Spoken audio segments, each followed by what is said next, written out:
But 73 culminated a lot of things. 3 straight to number ones for a start. You know, no one was doing that. People avoided releasing their records when we got a record out. We were top dog on the live circuit. I say that with confidence. We had a fantastic audience. And we were huge across Europe. It was also a mixed situation. Although we'd had the 3 number ones and all the rest of it, and the Christmas song, it was marred by Don's accident.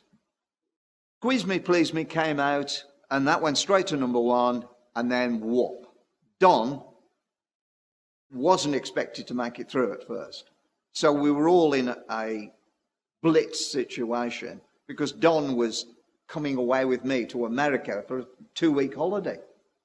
And he was bringing the lady who's got killed. And it was all planned. I mean, if you saw him in the bed, all his hair was shaved off, he'd got a big scar, and you just didn't know what was going to happen, and you didn't realise what had happened to him either.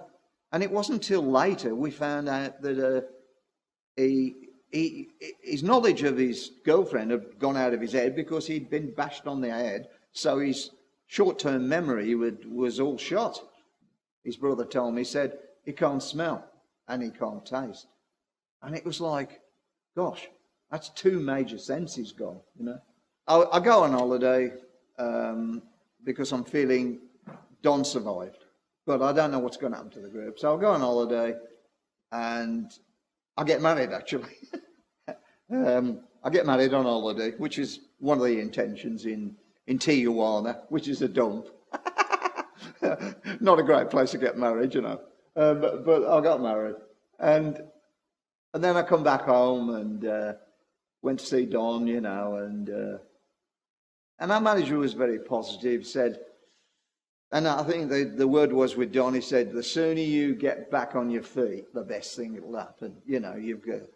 And it was getting him back on the drums, which was, can't imagine what it must have been like for him, because his everyday life it was almost like Groundhog Day. Every day he'd have to make a note of what he was going to wear the next day or who was coming, and it was like that. It was like, so obviously the songs, we didn't know whether he'd remember them, and he still can't smell or he still can't taste, and he still has to make notes. But the thing is, he's still a great drummer.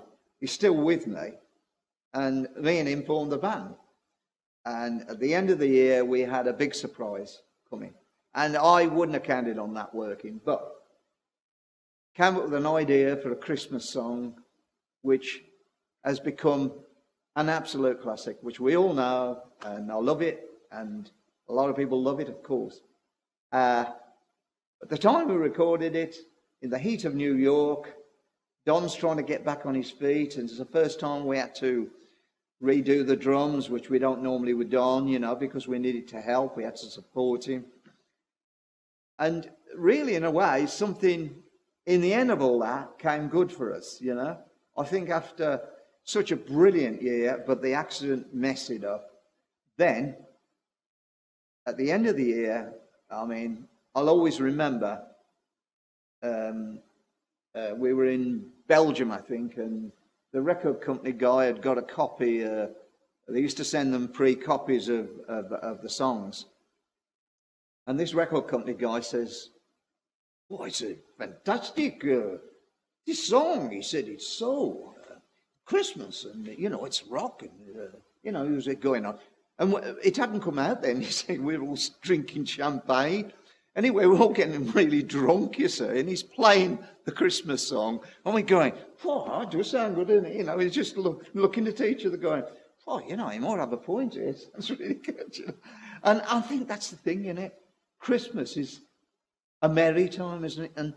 And the lyrics in that song, which I you know, I'm very proud of what Nod wrote there in those lyrics about what people do at Christmas. Not all about jingle bells, but about what people are doing. And we wouldn't have believed how big it would have gone. But the one day, Chas Chandler rung me up, and I'm in my house in Solihull, right?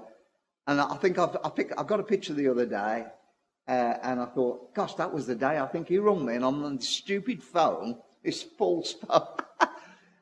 And he said, because Chas always calls me Davey, you see. He don't call me H like the rest of the band. He said, Davey, he says, hey man, are you sitting down? And I'm going, what do you mean, am I sitting down? He said, are you sitting down, man? We just had 250,000 records today. He said, we've run out of records. Run out of records. I was like, yeah, I've got to import them from abroad. And run out of records. I mean, 250,000 in a day. I mean, you know, you might get a number one now for 2,000 or 3,000, but you're talking about 250,000. And of course, then it went on from there, and everybody was singing it. And also, what I do remember about the 73 was a lot of strikes were happening earlier on. And fundamentally, I'm sure that Christmas song was a great lift to British people